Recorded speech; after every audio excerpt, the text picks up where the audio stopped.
बहिर्जात बल, ठीक है, यही पढ़ाए थे। मतलब अंतर्जात बल हो गया था। बहिर्जात बल क्या होता है? जो ऐसा बल जो है जो पृथ्वी के ऊपर से कार्य करता है, ठीक है, पृथ्वी के ऊपर से।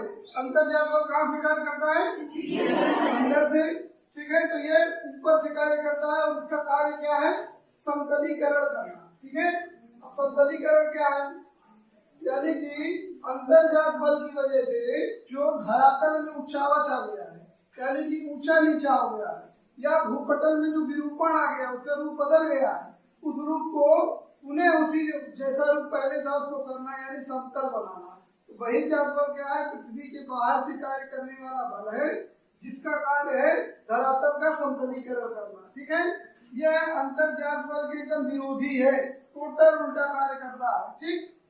अब बहिर्जात बलों को हम इसको पहले देखते हैं कि इनको ऊर्जा कहाँ से मिलती है। ये जो बहिर्जात बल कार्य कर रहे हैं, ये क्यों कार्य करते हैं? तो इनको कार्य करने की जो ऊर्जा है दो जगह से मिलती है। एक तो सूर्य के ताप से उत्पन्न वायुमंडलीय दशाएं, ठीक है, सूर्य की ताप की वजह से तापमान होगा, उसकी वजह से चट्टानें टूटेगी फूटेगी, या वायुदाब में अंतर आएगा। वायुदाब में अंतर आने की वजह से क्या होगा कि एक जगह से दूसरी जगह पर पवन चलेगी और उस पवन की वजह से चट्टानें टूटेगी फूटेगी या एक जगह से दूसरी जगह से जाएंगी। ये भी बहिर्जात बल के अंदर कर दिया जाएगा, ठीक है। और यानी कि सूर्य की ऊर्जा, ठीक, सूर्य तब जिसको कह सकते हैं उसी की वजह से घटना घटती है। दूसरा क्या है? गुरुत्वाकर्षण बल। गुरुत्वाकर्षण बल से क्या होगा? अगर कहीं ढाल वाला क्षेत्र है तो वहां अगर चट्टानें टूटती हैं फूटती हैं तो वहां से हट जाएगी, ठीक है। या बृहद संचलन में भी हम पढ़ेंगे या भूस्खलन पढ़ेंगे, उसमें देखेंगे सबसे महत्वपूर्ण कार्य गुरुत्वाकर्षण का ही है। ढाल की जहाँ पे ढाल अधिक रहेगा वहां गुरुत्वाकर्षण बल प्रभावी रहेगा। समझ में आया इतना? ठीक, आगे बढ़ते हैं। अब देखो बहिर्जात बल को संयुक्त रूप से हम इसको अनाच्छादन कहते हैं, ठीक है। क्या कहते हैं? अनाच्छादन। यानी कि ये जो अनाच्छादन है यही बहिर्जात बल भी है, ठीक है। अनाच्छादन ही बहिर्जात बल की जो प्रक्रिया है कार्य करने की, उसको हम अनाच्छादन कहते हैं। और इस प्रक्रिया को 3 भागों में मोटे तौर पर बांटा जा सकता है। आपकी किताब में 4 दिया होगा, अच्छा 11 वाली जो CRT है उसमें 4 भाग निक्षेपण भी दिया है, ठीक है। तो निक्षेपण को हम अलग से नहीं पढ़ेंगे, अपर्दन में ही निक्षेपण भी हम पढ़ लेंगे, ठीक है। अपर्दन का मतलब काट के ले जाना और उसी में निक्षेप कर देना, ठीक है। तो यह देखिए ये 3 भाग कौन कौन से हैं? अक्षय है, और दूसरा अपर्दन, और तीसरा बृहद संचलन, ठीक है। यहाँ तक हो गया था, हो गया। अब देखिए अक्षय के बारे में आज पूरे क्लास रहेगी, अक्षय के बारे में पढ़ा जाएगा, ठीक है। अक्षय और अपर्दन बृहद संचलन अलग अलग करते हैं। तो अक्षय में क्या होता है कि चट्टानों का टूटना फूटना, ठीक है, चट्टानों का टूट फूट कर अपनी जगह पर बिखर जाना, टूटना फूटना या टूट फूट कर अपनी जगह पर बिखर जाना। तो अक्षय के बारे में जब लिखेंगे तो पहली लाइन यही होगी कि चट्टानों का अपनी जगह पर टूट फूट कर बिखर जाने की क्रिया को अक्षय कहते हैं, ठीक है, हो गया। अब अक्षय जो कार्य करता है, अब उसको कई तरह से बल मिलते हैं। जैसे एक तो अभी हमने गुरुत्वाकर्षण बल बताया था कि नहीं? गुरुत्वाकर्षण बल से क्या होगा कि जो चट्टान है वो टूटेगी फूटेगी और आसपास बिखरेगी, अगर ढाल है तो अलग हो जाएगी, ठीक है। तो एक बल हो गया गुरुत्वाकर्षण बल, ठीक। दूसरा क्या हो जाएगा बल में? आणविक जो है, मतलब उनके अणुओं में जो दाब काम करता है उसको आणविक दाब कहेंगे। आणविक दाब क्या है? अभी जब हम यांत्रिक अक्षय मतलब अक्षय के प्रकार पढ़ेंगे तो इसको विस्तार से देखेंगे। अभी हम सिर्फ बल की बात कर रहे हैं। आणविक दाब यानी कि जो किसी पदार्थ के अणुओं में, अणु क्या होता है? पदार्थ की सबसे छोटी इकाई जिनसे जुड़ जुड़कर कोई पदार्थ बना है। जैसे कण है, कणों के मिलने से कोई बड़ी चट्टान बनती है ना, वही कण जिनसे बने हैं उनको अणु बोलते हैं। तो इन अणुओं में आपस में दबाव पड़ता है, उस दबाव की वजह से चट्टानें छटक जाती है, टूट फूट जाती हैं, उसी को आणविक दबाव कहा जा रहा है, ठीक है। ये किस प्रकार से क्रिया करती है आगे देखेंगे। तीसरा रासायनिक बल भी कार्य करता है। तो रासायनिक बल क्या होता है कि कहीं पे कोई रासायनिक क्रिया हो जाए, जैसे चूने पत्थर का चट्टान था, वहां जल की वजह से जो घोलन क्रिया होती है, या सेंधा नमक का निर्माण भी एक रासायनिक प्रक्रिया है। तो ये सब इसके अंतर्गत आएंगे। ठीक, अब इसको अभी हम विस्तार से देखेंगे। अब अपर्दन क्या है? अपर्दन का अर्थ होता है अक्षय प्लस परिवहन, यानी कि अक्षय की क्रिया हो और उसमें परिवहन हो, यानी कि एक स्थान से हटाकर दूसरे स्थान पर चला जाए। यानी कि इसको हम क्या लिखेंगे? चट्टानों का अपने स्थान पर टूटने फूटने के साथ टूटने फूटने के साथ वह हटकर दूसरी जगह पर चले जाते हैं, जिसे अपर्दन कहते हैं। ठीक है, अपर्दन में सबसे महत्वपूर्ण कार्य क्या है? परिवहन का। परिवहन ही सबसे महत्वपूर्ण काम है, तभी अक्षय से अपर्दन अलग हो रहा है। जैसे नदी का जल है, अगर वह किसी चीज को काटता है और उसको अपने साथ बहाकर दूर ले जाता है तो अपर्दन में आएगा। ठीक है, वही जल मान लीजिए किसी चीज में सोख लिया और सोखने की वजह से या जल से क्रिया करने की वजह से टूट फूट कर अपनी ही जगह पर रह गया तो अक्षय पर आएगा। ठीक है, यानी कि जल के ही कार्य को अक्षय और अपर्दन सिर्फ इस आधार पर बांटा जा रहा है, उसका परिवहन हो रहा है कि नहीं। अगर परिवहन हो गया, हटकर दूसरी जगह चला जाता है, ढोकर दूसरी जगह नदी ले जाती है तो अपर्दन, और अगर वही रह जाती है वो चट्टान तो अक्षय। समझ में आया? अब बृहद संचलन क्या होता है? इसमें भी बल क्या है? बल इसके बहुत सारे कारक है।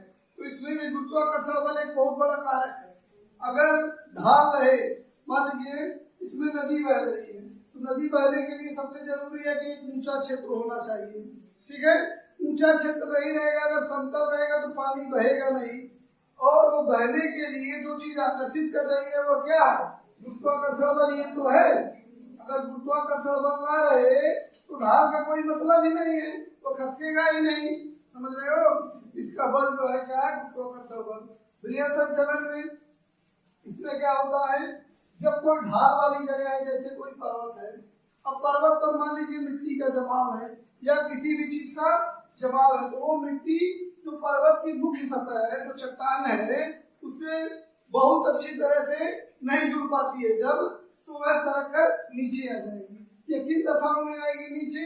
जब जल इत्यादि इसमें वर्षा बहुत अधिक होती है तो जल को सोखकर नीचे आ जाएगी, जिसको विस्तार से आगे पढ़ेंगे। ये किन दशाओं से नीचे आएगी? इसमें भी जो बल कार्य कर रहा है, नीचे खींच रहा है, तो क्या है? ठीक है, यानी कि जो हमने पढ़ा बहिर्जनिक बल में सबसे महत्वपूर्ण हो देखिए गुरुत्वाकर्षण बल का है कि नहीं? ठीक है, इसके साथ भी सूर्य की ऊर्जा की वजह से जो वायुमंडलीय दशाओं में परिवर्तन हो रहा है वह भी एक महत्वपूर्ण कारण है। ठीक है, समझ में आया? ये घंटी ऐसे ही चलती रहेगी। ठीक है,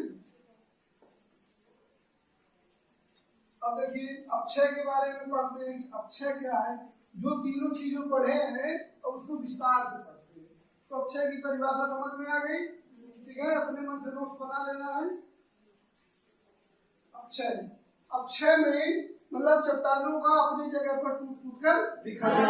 ठीक है, अब यह जो जिन प्रक्रियाओं से टूट फूट कर बिखरती हैं, उस आधार पर ये तीन भागों में बांट सकते हैं अक्षय को।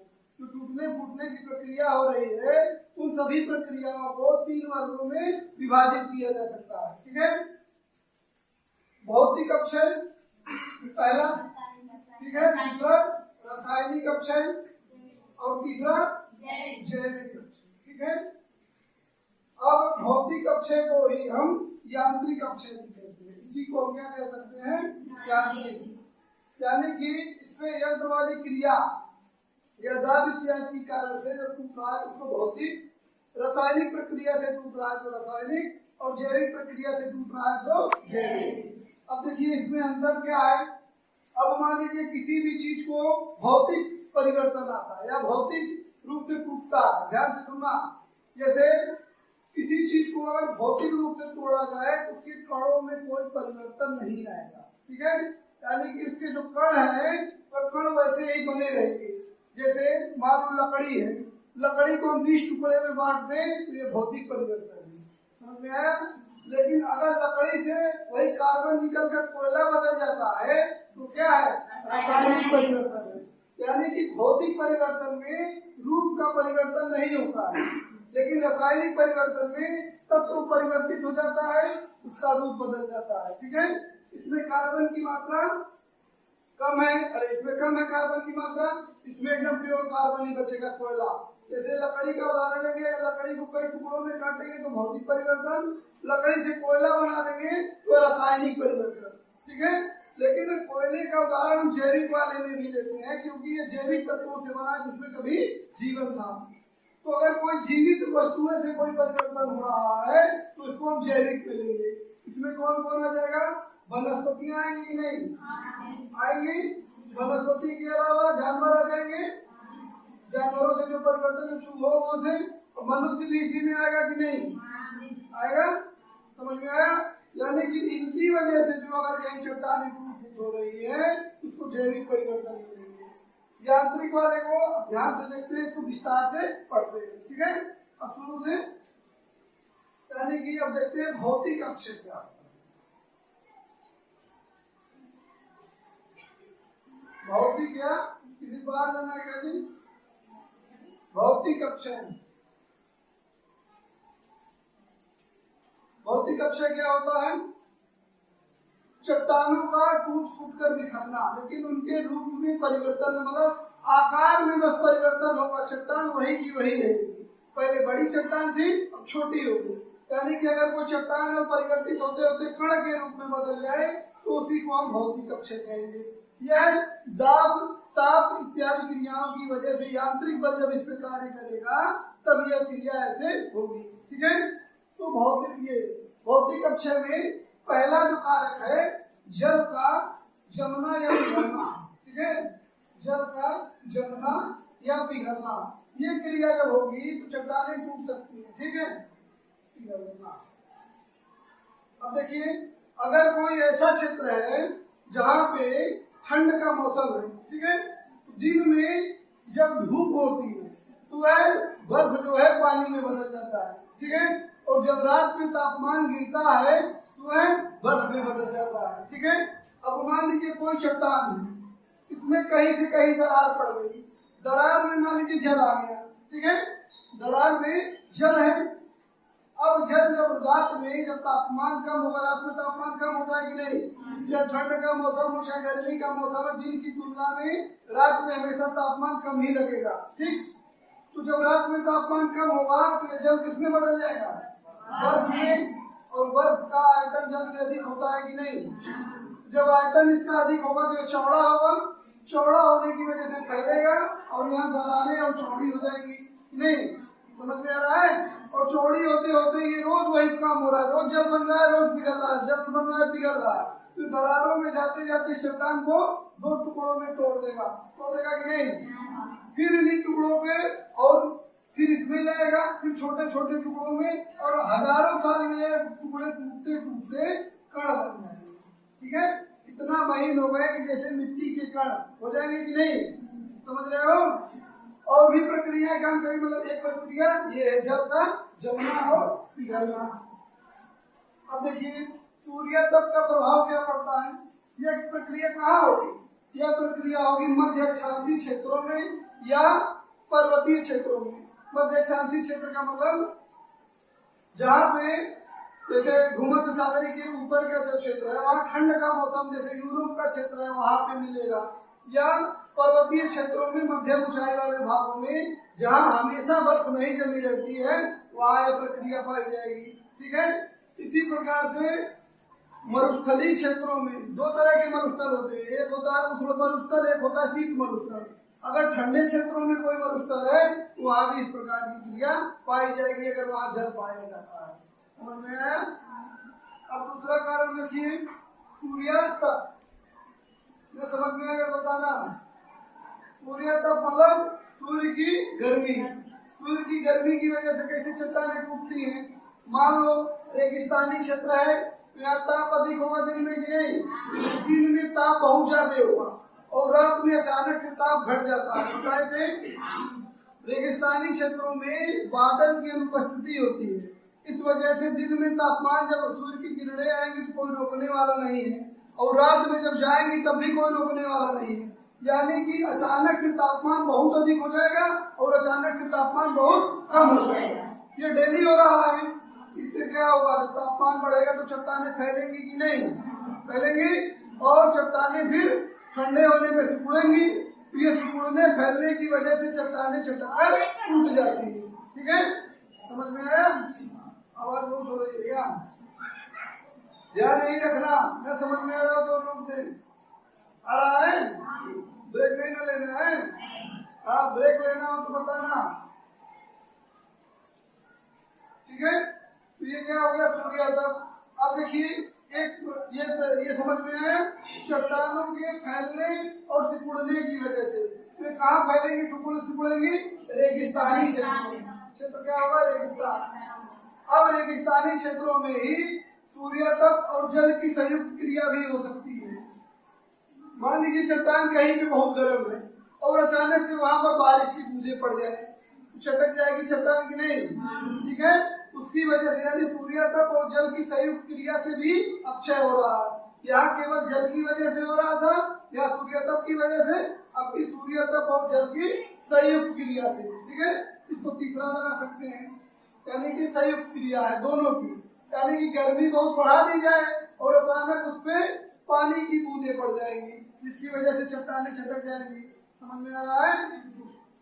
कभी घर में बल्ब जला लेना, ये CFL वाला नहीं, वो वाला जो पीला जलता है, टंगस्टन का जो तंतु लगा, जब खूब गर्म हो जाएगा तो पानी छींटा मार के देखना क्या होता है। मारने मत लगना, मतलब वो फूट जाएगा क्योंकि बहुत गर्म होता है। या शीशे का गिलास जो चाय पीते हैं, ठीक है, उसको खूब गर्म कर दो, तो गर्म पानी में डाल दो, फिर उसी के ऊपर जब गर्म हो जाए तो थोड़ा ठंडा पानी डालना, तो देखो क्या होगा, चटक जाएगा, टूट जाएगा। ठीक है, ऐसे ही लैंप लालटेन जब होता था, तो मान लो जला रहे हो, जलते जलते कोई आ गया, गलती से पानी का छींटा पड़ता था, टूट जाता था। ठीक है, यानी कि किसी गर्म चीज के ऊपर ठंडी चीज पड़ेगी, चटक जाती है, टूट जाता है। ठीक है, समझ में आया? ये अपक्षय का इसी तरह की क्रिया चट्टानों पर भी होती है। चट्टान बहुत गर्म है, अचानक से छींटा पड़ा और ठंडा हुआ, सिकुड़ने के चक्कर में चटक गया, ठीक है, टूट जाएगी। यहाँ तक समझ में आया? अब देखिए, इसी क्षेत्र में रेगिस्तानी क्षेत्र है, इस प्रकार की चटकन हो रही है। ठीक है, अब चटकने की वजह से मान लो ये चट्टान है, ठीक है, ये चट्टान है और ये ऊपर का हिस्सा चटक गया, लेकिन चटक कर इसी पर पड़ा रहेगा कि नहीं रहेगा? अब मान लो हवा चली, हवा रेगिस्तानी क्षेत्रों में और जगह की अपेक्षा तेज चलेगी कि नहीं चलेगी?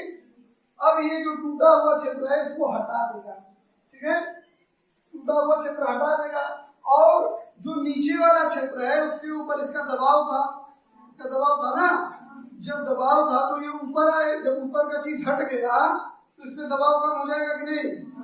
किसी भी चीज पे दबाव कम करो तो वह फैलेगा। इसको उदाहरण से समझिए, मान लीजिए किसी गुब्बारे में गैस भर दिए, फूंक के भर दो, यानी कि उसके ऊपर एक कवर हो गया, दबाव हो गया कि नहीं? जैसे गुब्बारा थोड़ा सा फोड़ोगे तो फैल जाएगा और पूरा फट जाएगा कि नहीं? गैस रिलीज हो जाएगी।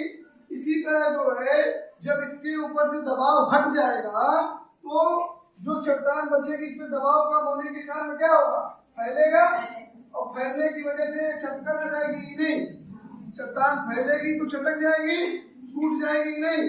समझ में आ रहा है? इस क्रिया को अपसल्कन कहते हैं। क्या कहते हैं? अपसल्कन। सल का मतलब प्याज होता है। प्याज की छिलके की तरह बार बार वही क्रिया होगी, दाब हटेगा फिर तोड़ देगा, फिर हवा हटा देगी, फिर दाब कम होगा, फिर चट्टान पे कम मतलब फिर चटकेगी, फिर हवा हटा देगी, फिर चटकेगा, फिर हवा हटा देगा। प्याज की छिलके की तरह बारी बारी से उतरेगा कि नहीं चट्टान? तो उसी को क्या कहते हैं?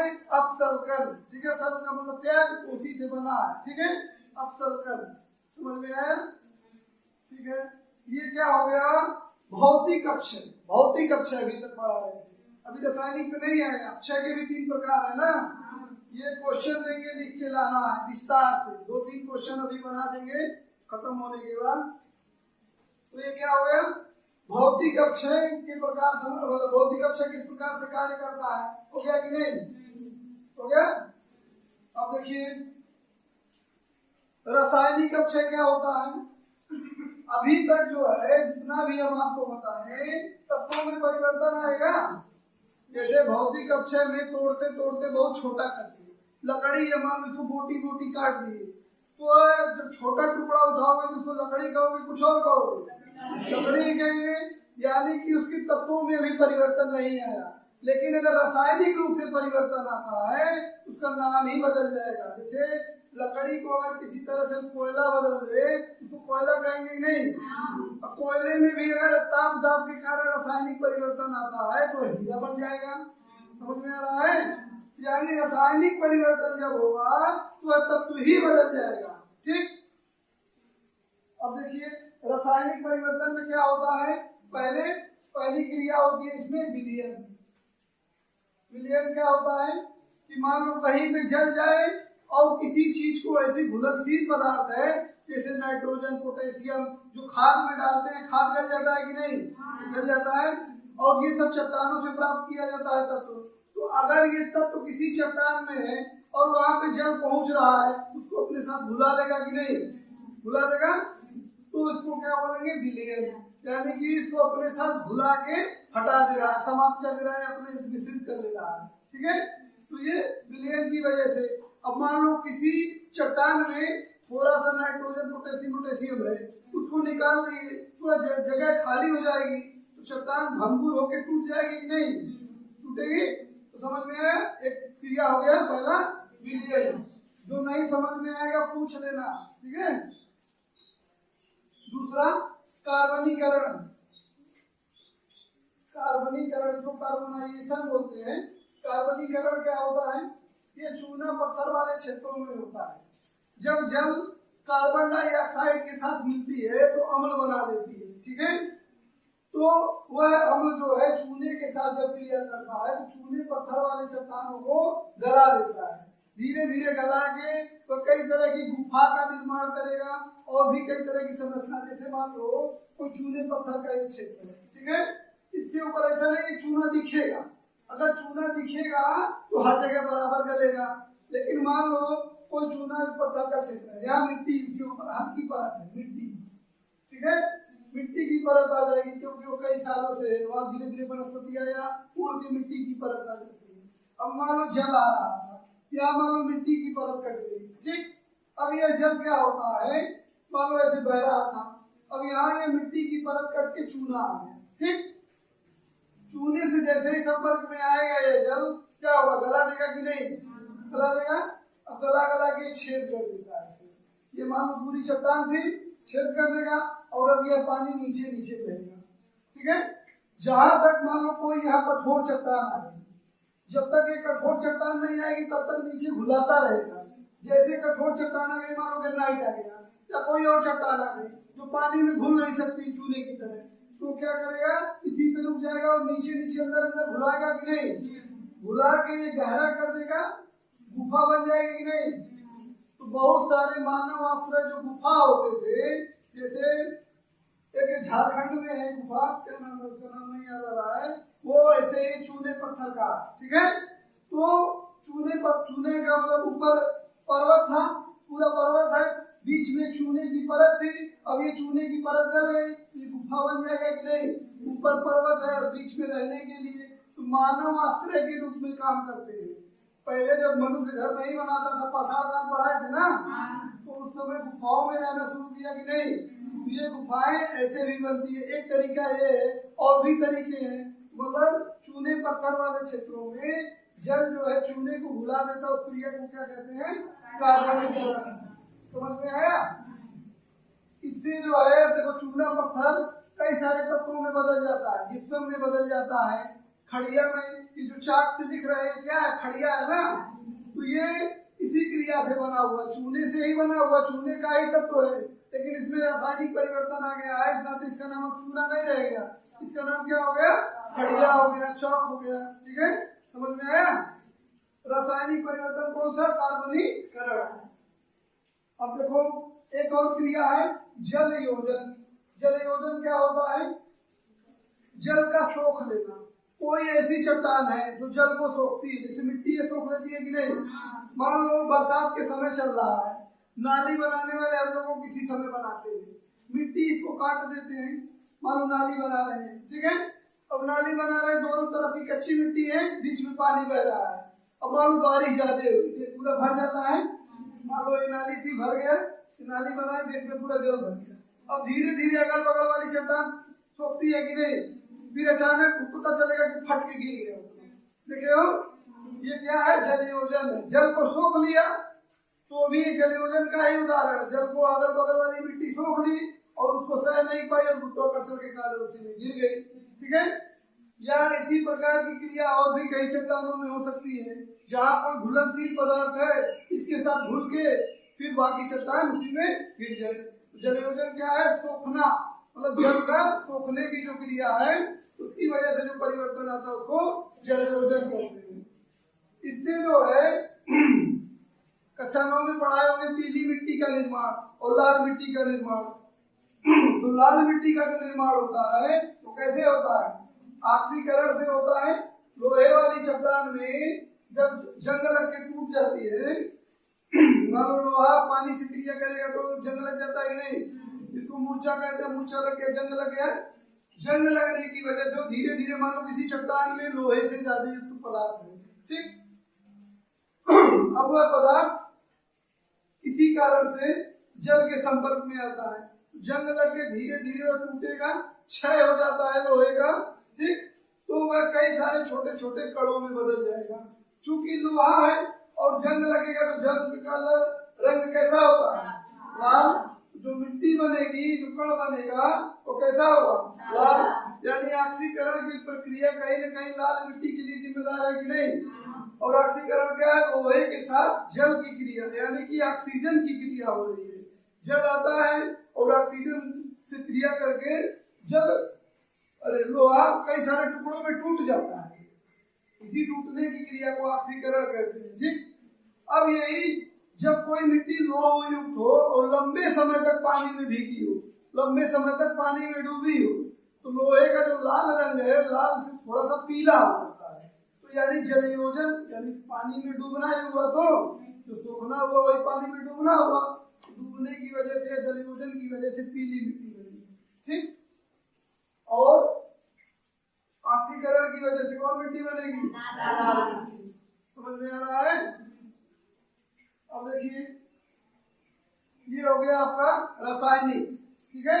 अब जैविक अक्षय देख लेते हैं। जैविक अक्षय में कुछ नहीं है, जैविक अक्षय बहुत आसान है। इसमें वनस्पतियों की जड़ों, क्या वो ज्यादा हो जा रहा है जी, ज्यादा हो जा रहा है, बंद कर दो।